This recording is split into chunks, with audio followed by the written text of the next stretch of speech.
Hello students, मैं doctor निधि Yadav BA part था paper first की क्लास में आज पुनः उपस्थित हूँ। जैसा कि आप लोगों को विदित है, हम प्लेटो को लेकर के हमारे चर्चा चल रही है हमारी क्लास में।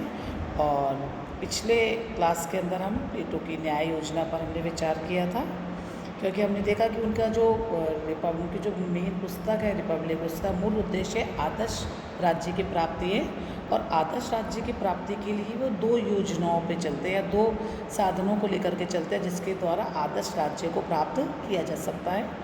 कल की क्लास में हमने प्लेटो की न्याय योजना पर चर्चा करी थी और आज उसके दूसरे भाग प्लेटो की शिक्षा योजना पे चर्चा करेंगे। प्लेटो ने जो अपना ग्रंथ है रिपब्लिक, उसमें शिक्षा योजना पर बहुत विस्तार से चर्चा की है। एक प्रमुख विचारक है रूसो, उनका तो यहाँ तक मानना है कि जो रिपब्लिक है वो राजनीति शास्त्र का ग्रंथ नहीं, अपितु शिक्षा पर लिखा गया सर्वश्रेष्ठ आज तक का कृति है, सर्वश्रेष्ठ ग्रंथ है। क्योंकि प्लेटो अपने आदर्श राज्य का जो गोल जिसको प्राप्त करना चाहता है, उसकी प्राप्ति के लिए वो दो बातों पे हमने देखा ध्यान दे रहा है कि जहाँ एक तरफ वो न्याय सिद्धांत और दूसरा वो शिक्षा योजना पर प्राप्त करना चाहता है। और ये जो शिक्षा योजना है ये राज्य द्वारा नियंत्रित सुनियोजित होनी चाहिए। प्लेटो का विचार था कि ये जो शिक्षा योजना है, शिक्षा पद्धति होगी, इससे हम आदर्श राज्य के लिए दार्शनिक, शासक, संरक्षक वर्ग और सैनिक वर्ग तीनों की प्राप्ति हो सकेगी। प्लेटो का ये मानना है कि जो शिक्षा है ये मनुष्य की जो मानसिक व्याधियाँ या मानसिक बीमारियाँ हैं उनको दूर करने का मानसिक उपचार है। और एक आदर्श राज्य के जो नागरिक हैं उनका श्रेष्ठ चरित्र का निर्माण तभी हो सकता है और हो जाता है जब उनको श्रेष्ठ शिक्षा प्राप्त हो। तो हम ये कह सकते हैं कि जो प्लेटो की शिक्षा योजना है वो मनुष्य के हृदय में एक ऐसी भावना उत्पन्न करेगी जहाँ वो सामाजिकता के साथ अपना कर्तव्यों का निर्वाह कर सके। अब हम देखते हैं कि प्लेटो के समय में दो प्रकार की शिक्षा पद्धतियाँ प्रचलित हैं। पहली एथेंस की शिक्षा पद्धति और दूसरी स्पार्टा की शिक्षा पद्धति। और प्लेटो ने जो अपनी शिक्षा योजना दी है उसमें उसने उन दोनों को समन्वय करने का प्रयास किया है। पहले हम देखेंगे कि एथेंस की शिक्षा पद्धति क्या थी। तो जो एथेंस की शिक्षा पद्धति है वह उसमें शिक्षा का दायित्व जो है वो प्रत्येक परिवार का कार्य है कि वो अपने बच्चों को शिक्षित करने की व्यवस्था करेगा और इसमें राज्य का कोई हस्तक्षेप नहीं होगा। एथेंस में जो शिक्षा पद्धति थी वो अलग तीन भागों में बटी हुई थी। प्राथमिक शिक्षा जो 6 से 14 वर्ष तक के बच्चों की है, जहाँ बच्चे साहित्य, संगीत और व्यायाम का या लिखने पढ़ने का अभ्यास करेंगे, जो प्राथमिक शिक्षा है। दूसरा पार्ट माध्यमिक शिक्षा है, जहाँ पे बच्चों को अलंकार, भाषण, कला, राजनीति आदि की शिक्षा दी जाएगी, जिसका कार्यकाल या जिसका उम्र बच्चों की 14 से 18 वर्ष तक की होगी। तीसरा पार्ट जो शिक्षा का है जो उच्च है थोड़ा, जो 18 से 20 वर्ष तक का है, जहाँ एथेंस का जो भी युवा है, चाहे लड़का है चाहे लड़की है, उनको सैनिक शिक्षा अनिवार्य रूप से दी जाएगी। तो कुल मिला के हम ये देखते हैं कि जो एथेंस की शिक्षा पद्धति है ये व्यक्ति बच्चों के जो भी नागरिक हैं इनके शारीरिक, मानसिक और चारित्रिक विकास के लिए उपयुक्त है। लेकिन बस ये है कि इसमें आप ये जो संपन्न शिक्षा देने की जो योजना है इसमें राज्य का कहीं कोई पार्टिसिपेशन नहीं है, मगर ये परिवार का ही दायित्व है। तो इसका एक नेगेटिव परिणाम ये आता है कि जो शिक्षा है ये राज्य की आवश्यकताओं के अनुरूप नहीं होती है और इससे जिस प्रकार के नागरिक तैयार होते हैं वो अज्ञानी या राज्य के अनुरूप नहीं होते हैं। दूसरी तरफ हम देखते हैं स्पार्टा की जो शिक्षा पद्धति है वो एथेंस की शिक्षा पद्धति से बिल्कुल अलग है। क्यों? क्योंकि वहाँ पे जो शिक्षा पद्धति है, शिक्षा योजना है, वो राज्य के द्वारा नियंत्रित है। क्यों? क्योंकि स्पार्टा की जो भौगोलिक स्थिति है कि स्पार्टा चारों ओर से विरोधी राज्यों से घिरा हुआ है, उसको सदैव आक्रमण का भय है, तो वो अपने नागरिकों को, अपने छात्रों को एक कठोर सैनिक प्रशिक्षण देना चाहता है। और ये जो कठोर सैनिक प्रशिक्षण है ये स्त्रियों के लिए भी आवश्यक है, जिससे उनकी संतान बलवान और पुष्ट पैदा हो। प्लेटो की बताता है कि जो स्पार्टा की जो शिक्षा पद्धति है ये राज्य के अनुकूल है, लेकिन इसका पाठ्यक्रम बहुत संकुचित है, क्योंकि यहाँ पे मनुष्य की जो नैसर्गिकता है, उसके मानसिक स्थिति है, उसके बौद्धिक प्रशिक्षण का इसमें कोई स्थान नहीं है। तो प्लेटो जब अपनी शिक्षा योजना बनाता है तो इन दोनों को समन्वित करने का प्रयास करता है, जहाँ वो एथेंस से की शिक्षा पद्धति के द्वारा व्यक्ति के पूर्ण विकास या उसके पूर्ण चारित्रिक और मानसिक विकास का पाठ ग्रहण करता है। और दूसरा जहाँ वो स्पार्टा की ओर देखता है तो वहाँ की जो सैनिक शिक्षा है या राज्य के प्रति जो नागरिक तैयार किए जाते हैं, उनके राज्यों के प्रति उनके जो कर्तव्य हैं उसको लेके जो नागरिक तैयार होते हैं, उस पर वो उसको अपनी शिक्षा योजना में शामिल करता है। तो प्लेटो की शिक्षा योजना में वो एथेंस की अच्छी बातों को और स्पार्टा में जो शिक्षा की अच्छी बातों को अपने शिक्षा योजना में शामिल करता है। तभी तो रूसो जैसे विचारक ये कहते हैं कि प्लेटो ने जो शिक्षा योजना दी है वो अब तक के जितने भी शिक्षा पर लिखा गया जो भी कोई ग्रंथ होंगे उनमें वो सर्वश्रेष्ठ है। अब हम ये देखेंगे कि प्लेटो की शिक्षा योजना है क्या। प्लेटो ने अपनी शिक्षा योजना को 2 भागों में बांटा है, प्रारंभिक शिक्षा जो प्राइमरी एजुकेशन होगी और दूसरी उच्च शिक्षा जो हायर एजुकेशन है। जो उसकी प्रारंभिक शिक्षा है वो सभी बच्चों के लिए कंपलसरी है और ये 6 से 20 वर्ष तक के छात्रों या नागरिकों के लिए है, जहाँ उनका भावनाओं पर उनको नियंत्रण रखना सिखाया जाएगा और उनके चरित्र का निर्माण किया जाएगा।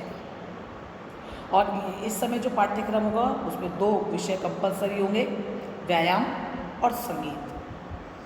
बच्चों मैं आपको ये बता दूँ, यहाँ व्यायाम का तात्पर्य कोई फिजिकल एक्सरसाइज से नहीं है, अपितु टोटल बॉडी, ओवरऑल बॉडी का जो टोटल डेवलपमेंट है कि जहाँ मनुष्य में क्योंकि जब वो एक्सरसाइज करेगा तो उससे उसके अंदर साहस, वीरता के गुण आएंगे, जहाँ यहाँ वो बैलेंस करना भी सीखेगा। उसके अंदर जब वो सब लोगों के साथ रहेगा तो उसके अंदर चारित्रिक विकास भी होंगे, उसके अंदर सहिष्णुता का भी विकास होगा, उसके अंदर सहनशीलता के गुणों का विकास होगा। तो प्लेटो की शिक्षा योजना में व्यायाम को बहुत ज़्यादा महत्व देते हैं।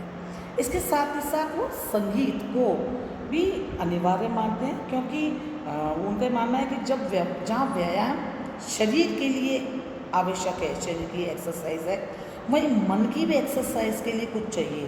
तो मन की एक्सरसाइज के लिए वो संगीत को आवश्यक मानते हैं। वो क्योंकि वो कहते हैं कि संगीत से, म्यूज़िक से हमारी भावनाएं शुद्ध होती हैं, हमारी जो बुद्धि जो सुप्त अवस्था में वो जागृत हो जाती हैं। और यहाँ पे जब वो म्यूज़िक की बात करता है तो उसमें डांस भी आता है, संगीत भी है, कविता पाठ भी आते हैं और भी तरह के चित्रकला, ललित कलाएँ आदि पर बात की जाती है। तो हम ये देखते हैं कि जो प्लेटो की शिक्षा योजना है इसमें उसने संगीत और व्यायाम दोनों को जो उसकी जो प्रारंभिक शिक्षा योजना है जो प्राइमरी है उसमें उसने संगीत और व्यायाम का संतुलन स्थापित करने का प्रयास किया है। अब हम उसके दूसरे पार्ट पर आते हैं, प्लेटो की उच्च शिक्षा की योजना। ये उच्च शिक्षा की प्लेटो की जो योजना है बहुत इम्पोर्टेंट है और बहुत अपने आप में अनूठी भी है, क्योंकि जहाँ उसकी जो प्राथमिक शिक्षा है या जो अनिवार्य जहाँ प्राइमरी एजुकेशन की जब बात होती है तो वो राज्य के सभी लोगों के लिए है, लेकिन जहाँ उच्च शिक्षा की बात होती है तो वो यहाँ पे वो थोड़ा रिस्ट्रिक्शंस लगाता है और कुछ प्रतिभा संपन्न व्यक्तियों और नागरिकों को ही के लिए ही उच्च शिक्षा की व्यवस्था करता है। क्योंकि यहाँ वो ये मान के चलता है कि इस 20 वर्ष तक की उम्र तक ये डिसाइड हो जाता है और बच्चों युवकों का उनका बौद्धिक और विकास इतना हो चुका होता है कि अब यहाँ पर एक परीक्षा होती है और इस परीक्षा में जो फेल होगा, अनुत्तीर्ण हो जाएगा, वो देश के सैनिक और उत्पादक वर्ग बनेंगे। जो कृषक, मजदूर, व्यापारी शिल्पकार के रूप में देश के लिए कार्य करेंगे। और इस परीक्षा में जो उत्तीर्ण होंगे वो ही हायर एजुकेशन प्राप्त करने के अधिकारी होंगे।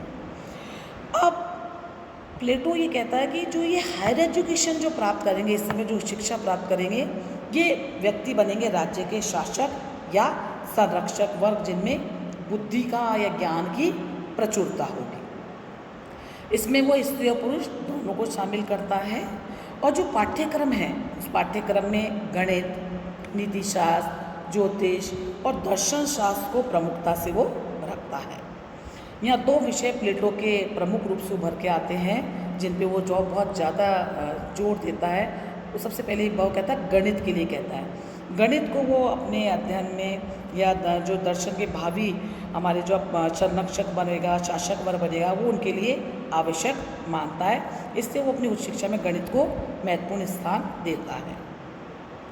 प्लेटो की जो शिक्षण संस्था थी, जैसे भी हमने आपको पहले बताया था, अकादमी, जिसको एकेडमी कहते हैं, जो उसने उसके प्रवेश द्वार, जो एंट्रेंस का जो उसका गेट था, उस पर ही लिखवा दिया था कि यहाँ पे जो गणित का जानकार जो ना होगा वो यहाँ पे प्रवेश ना करे। और इसके साथ ही साथ वो फिलॉसफी को, दर्शन को भी प्रमुखता से स्थान देता है। क्यों? क्योंकि वो सुकरात की जो तर्क विधा थी, उस पर बहुत ज़्यादा प्लेटो की आसक्ति थी। अब 10 वर्ष तक अपनी उस उच्च शिक्षा में गणित और दर्शन की, ज्योतिष की, नीति शास्त्र की युवकों को या जो भी नागरिक होंगे उनको शिक्षा दी जाएगी। अब 20 से 30 वर्ष तक का उच्च शिक्षा का कार्यकाल हो गया कि इसके अंदर इन युवकों को शिक्षा दी जाएगी। अब 30 वर्ष की आयु में एक परीक्षा पुनः होगी, जिसमें जो फेल हो जाएंगे या असफल होंगे वो राज्य के साधारण अधिकारी होंगे। और जो सफल विद्यार्थी होंगे, अब उन्हें 5 वर्ष तक स्पेशल एजुकेशन और दी जाएगी, जहाँ वो न्याय, तर्क और दर्शन का अध्ययन करेंगे। और स्पेशली जो द्वंद्व है, दर्शन, डायलैक्टिक फिलॉसफी पे जो यहाँ पे वो विशेष जोर देते हैं। इस संबंध में प्लेटो ने खुद ने बताया है कि दर्शन प्रौढ़ अवस्था के लिए है, क्योंकि यहाँ पे 35 वर्ष का वो नागरिक हो चुका है, युवा अवस्था के लिए नहीं है। तो इस प्रकार हम देखते हैं कि प्लेटो इसके बाद अगले 15 वर्षों तक, 35 से लेके अब आगे वाले वर्षों तक वो करते रहेंगे। और 50 वर्ष तक उसका जो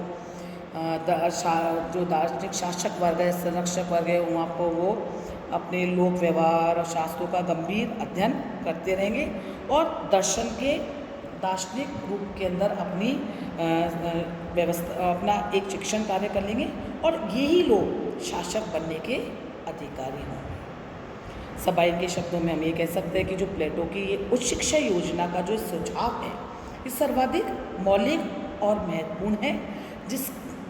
इस शिक्षा योजना पे प्लेटो ने जो एक बात की है, जहाँ वो कहता है कि ये राज्य का भी दायित्व है कि वह नागरिकों के लिए ये शिक्षा योजना को लागू करे और वो उसको समर्पित करता है।